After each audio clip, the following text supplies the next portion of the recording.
de 15 jours. Par une succession de circonstances plutôt curieuses, je crois de moins en moins au hasard, je suis retournée à Vierzon pour aller à la recherche de ma valise qui contenait des affaires dont j'avais besoin absolument, en particulier des livres, sans compter tout le reste.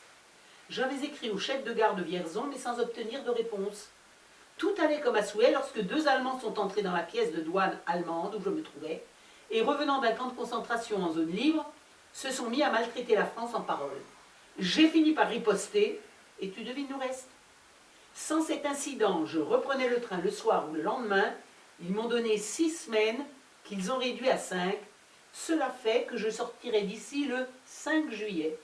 Mais, début juin, dans sa cellule, arrive une femme juive, incarcérée, sans doute, vu la date début juin, sans doute pour tentative de franchissement de la ligne de démarcation, et non port de l'étoile jaune qui vient d'être instituée le 7 juin. Donc ça correspond comme date. Immédiatement, il y a eu à ce moment-là plein d'arrestations de juifs qui tentaient de franchir la ligne de démarcation pour échapper à cette mesure qui n'existait pas en zone sud, le port de l'étoile jaune. Et donc, cette femme, on lui fait d'abord immédiatement coudre l'étoile qu'elle n'avait pas, et donc quand elle entre dans sa cellule, Adélaïde Oval, sidérée, découvre ce qu'elle ne connaissait pas, puisque ça s'est fait pendant qu'elle était en prison. Et immédiatement, elle est tellement offusquée qu'elle se fabrique une étoile en papier. Et évidemment, ça ne plaît pas des masses aux Allemands qui viennent chercher la femme juive, et quand ils voient ça, d'autant qu'elle manifeste son indignation quand cet Allemand vient, elle est dans le côté allemand de la prison, et donc l'agent de la Gestapo lui dit, ben, puisque vous les défendez, vous partagerez leur sort. Et il lui fait coudre une vraie étoile, et il lui fait mettre un bandeau Amis des Juifs, et elle est envoyée le 15 juillet avec un groupe de Juifs de la prison à Pithiviers. Je connaissais l'histoire des Amis des Juifs, je sais qu'il y en a eu qui ont été emprisonnés à Paris, je ne savais pas qu'il y en avait eu une emprisonnée à Pithiviers. Je crois que c'est le seul exemple dans ce camp pour Juifs, au moment où ça a été un camp pour Juifs, il y avait une femme avec Amis des Juifs. Donc tout ça, vous voyez, pour une valise perdue. Hein. Je vous rappelle qu'on a mis on a le bon de la valise, hein, qui n'a jamais été retrouvé. Elle est donc conduite à Pithiviers, et elle arrive au moment où le camp est presque vidé.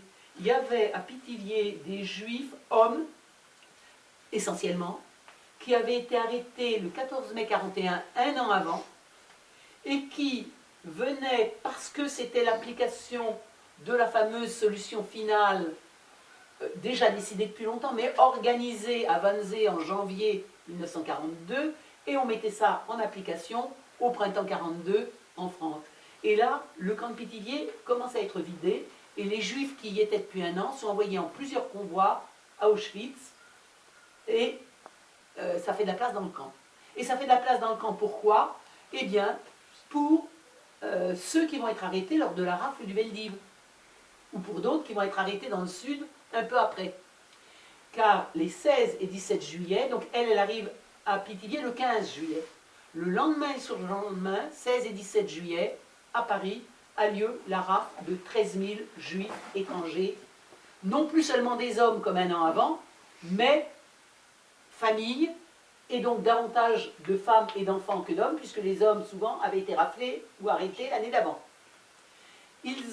Les célibataires avaient tout de suite été envoyés à Drancy, les femmes et les enfants et les maris, quand il y avait des maris avec, les vieillards, etc., avaient été enfermés dans le Veldiv à une époque où il y avait, juillet, mi-juillet, une canicule épouvantable, dans des conditions sanitaires épouvantables. Mais ça ne fonctionnait pas. Ils sont restés 8 jours dans cet enfer. Il y a eu des morts, il y a eu des gens qui se sont suicidés, c'était épouvantable. Vous voyez, il est pas mal fait, le film La Rafle. Et au bout de 8 jours, il y a eu le tri qui a été fait. Certains ont été envoyés à Drancy, et la majorité a été envoyée soit à Pithiviers, soit à Bonaroland. Et donc, Adélaïde est là, je vais l'appeler Heidi, ça ira plus vite. Heidi est là quand arrivent ces familles avec des enfants et elle s'occupe de l'état sanitaire de ces personnes. Elle reste dans cette prison, dans ce camp d'internement plus exactement, jusqu'au mois de septembre, si bien que tout le mois d'août, elle assiste, fin juillet et août, elle assiste au départ des Juifs qu'on envoie à Auschwitz, et en particulier ce qu'on a appelé le convoi des mères du 6 août, où les mères ont été séparées de leurs enfants, car il n'y avait pas encore l'ordre d'envoyer les enfants, ce que... Laval, merci, j'ai des troubles de mémoire. Ce que Laval a demandé aux Allemands de faire, il ne voulait pas s'embarrasser, il a demandé qu'on emmène aussi les enfants. Et comme la réponse n'est pas arrivée tout de suite, les mères ont été déportées sans leurs enfants et les enfants ont été déportés fin août. Des petits qui avaient entre 2 et 14 ans pour les plus grands. Mais beaucoup 2 ans, 3 ans, 5 ans, 6 ans, seuls sans leur mère. Bon. Elle a assisté à cela. Dans une lettre à sa sœur, en septembre, elle est transférée au camp de Beaune-la-Rolande. Le camp de Pithiviers est enfermé pour les Juifs et laisse la place à des communistes à ce moment-là. Tous les Juifs qui restent encore, puisque la majorité ont été déportés, sont regroupés à Beaune-la-Rolande. Si vous venez au mois d'octobre, la femme dont je vous ai parlé, Francine Christophe, vous racontera parce qu'elle a connu Adélaïde Oval, elle était à Pithiviers, elle était ensuite à Beaune-la-Rolande. Bon. Et donc, Heidi arrive à Beaune-la-Rolande. Là, elle est un petit peu sidérée par l'antisémitisme d'un certain nombre des personnels employés dans le camp. Elle écrit ici, il y a un esprit très antisémite ici. Elle écrit à sa sœur, le 9 octobre. Moi-même, je me suis fait traiter de salioupine par un esprit plus que primaire. Ce sera une de mes gloires. C'est que je suis la seule qui puisse protester contre certains adultes, parce qu'elle n'est pas juive. On m'a même menacé de prison. J'en rirais s'il ne s'agissait pas de français. C'est cela qui fait mal. Mais depuis cet épisode, le même personnage est d'une politesse exquise. Cela s'améliore heureusement car il nous traitait comme des bagnards. Je te raconte tout cela puisque je pense que tu voudrais savoir quelque chose de ma vraie vie ici. Ils aiment particulièrement brimer le corps médical. Mais tout cela est en train de changer, de prendre une toute autre allure. On a changé de chef et a donné leur congé définitif à 2 infirmières sorcières. Pas fâché de cette expérience, mais tu sais, ne sois pas attristé. Ceci est plutôt l'exception.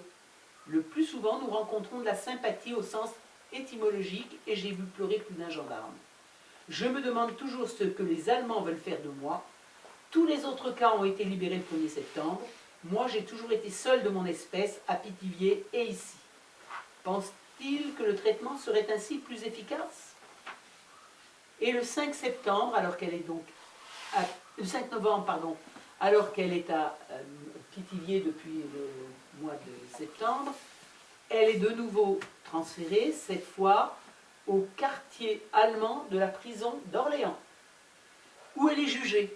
Sur ce procès auquel elle a été soumise, c'est le seul témoignage, la seule trace qu'on a, c'est la lettre à sa sœur du 8 novembre 1942 qu'elle écrit de la prison d'Orléans.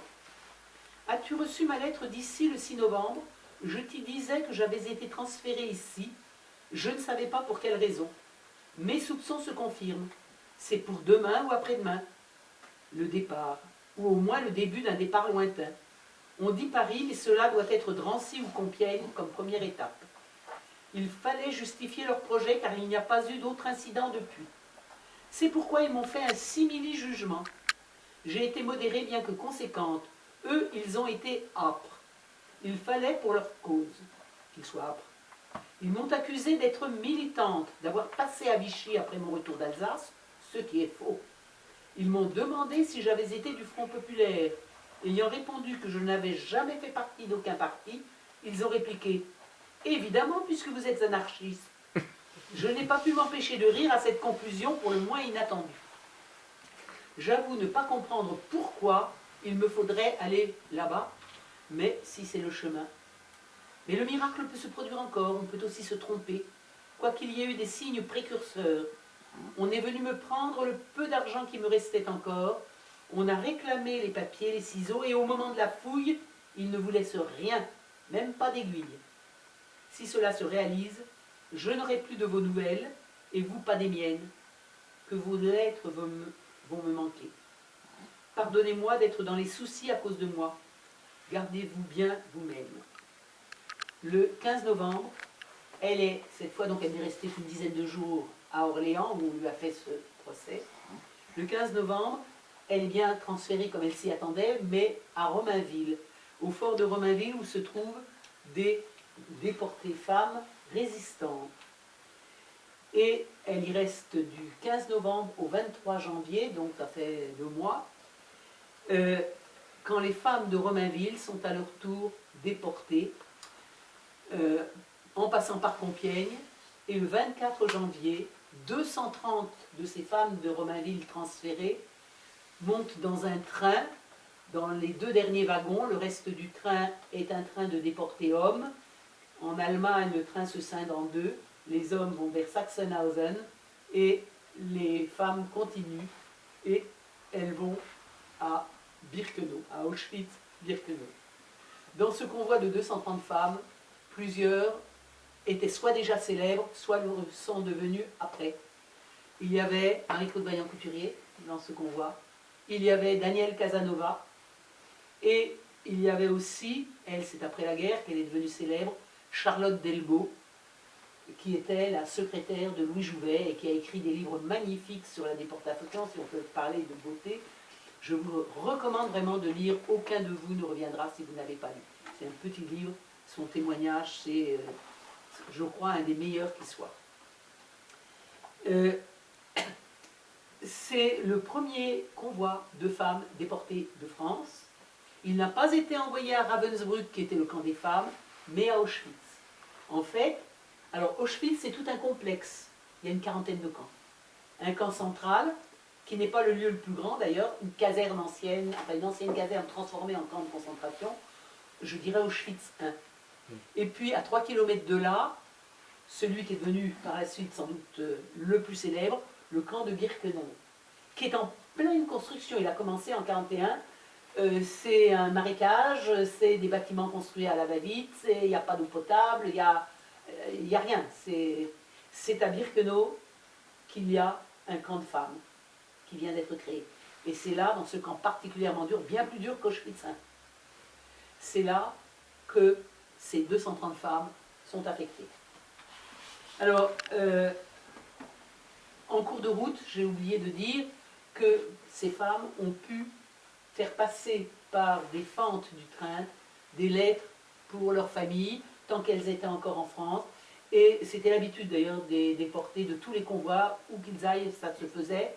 Et les cheminots ont récupéré ces messages et les ont postés à l'adresse qui était indiquée dessus. C'est ainsi qu'elle a pu jeter 2 lettres que sa sœur a reçues. Je donne 2 extraits. « Ma chérie, sommes en route. Ils nous ont enfermés dans des wagons à bestiaux complètement clos. À Compiègne, on nous a dit que nous allions en Haute-Silésie. Nous nous sommes embarqués en chantant la Marseillaise. Je ne vois presque rien et je plains les chevaux qui ont d'habitude nos places, car on est bien cahotés. En tout cas, on nous a donné du pain pour 3 jours. Avec un couteau, nous avons élargi quelques fentes par où nous passons les lettres. Le cœur se serre bien un peu, mais le sentiment de vivre une grande chose aide puissamment.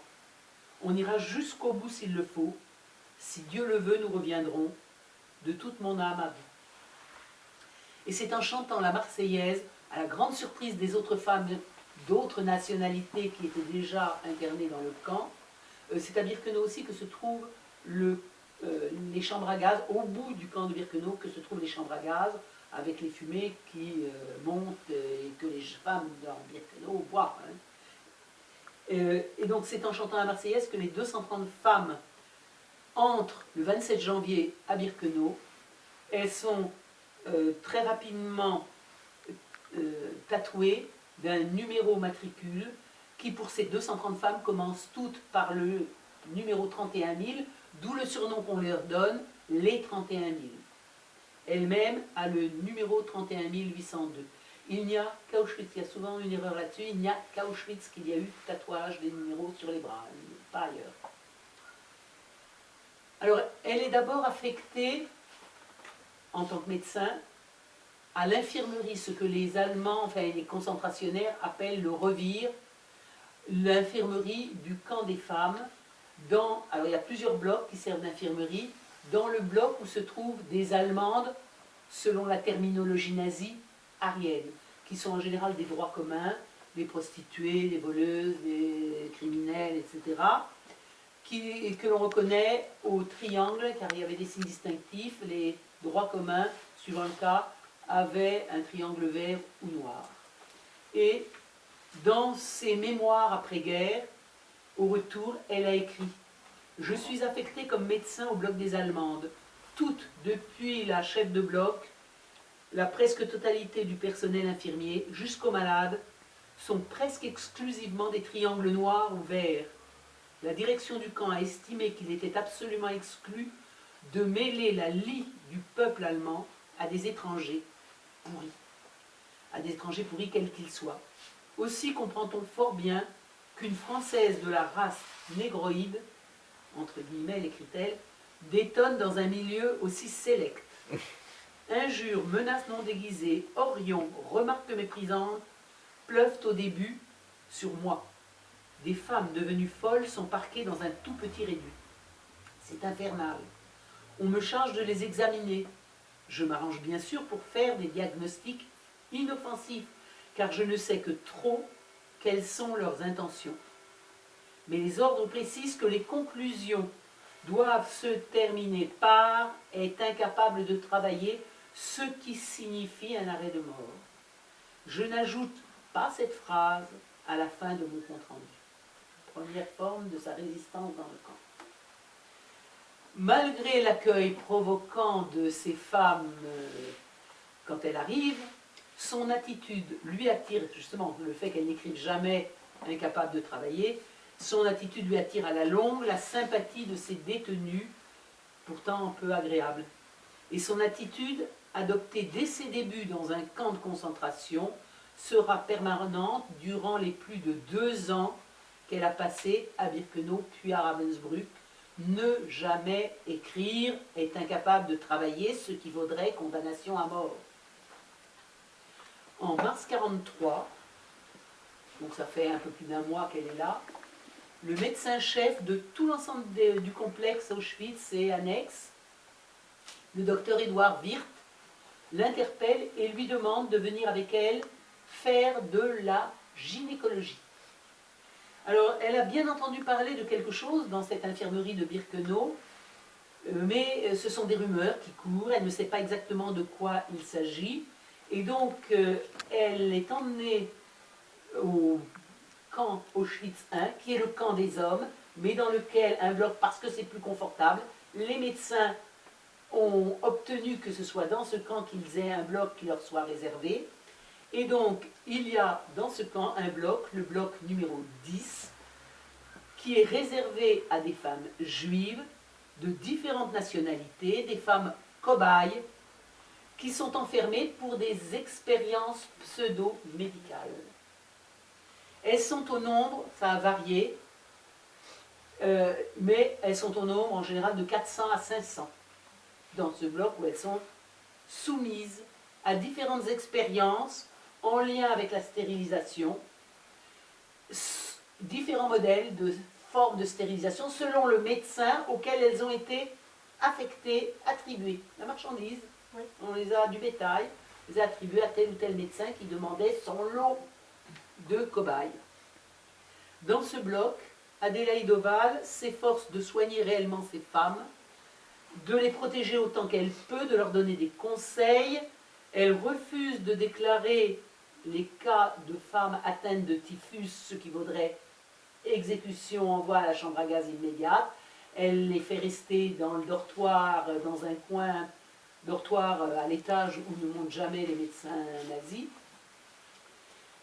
Elle découvre aussi les différentes expériences pseudo-médicales qui sont pratiquées des prélèvements mutilants, des irradiations en vue de stériliser des femmes, le retrait des ovaires par la suite pour voir ce que ça donne une fois irradié. Bon, un certain nombre de choses. Interrogée par le docteur Wirth pour connaître son point de vue sur la stérilisation, elle en profite toujours direct pour affirmer sa totale opposition. Là aussi, oser répondre comme ça à un médecin nazi, c'est risqué pour sa vie. Ne pas indiquer, n'a jamais indiqué incapable de travailler, c'est la même chose.